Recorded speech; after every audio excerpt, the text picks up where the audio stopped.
Welcome, in front of me is a NUBIA Z17 Lite, and today I'll show you how to insert SIM into the device. So to get started you will need a SIM eject tool like this one. They can provide it with the device, so you can find it somewhere in a box, but if you can't, you can always use a paper clip and just straighten out one of the edges. So from there you want to pop out the tray, which is located on the upper left side of the device, as you can see right now.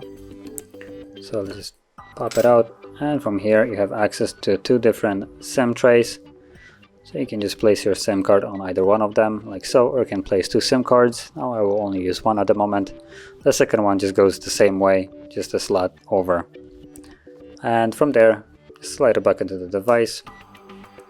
And it should pop the pin for the card soon after. There we go, so there is the pin.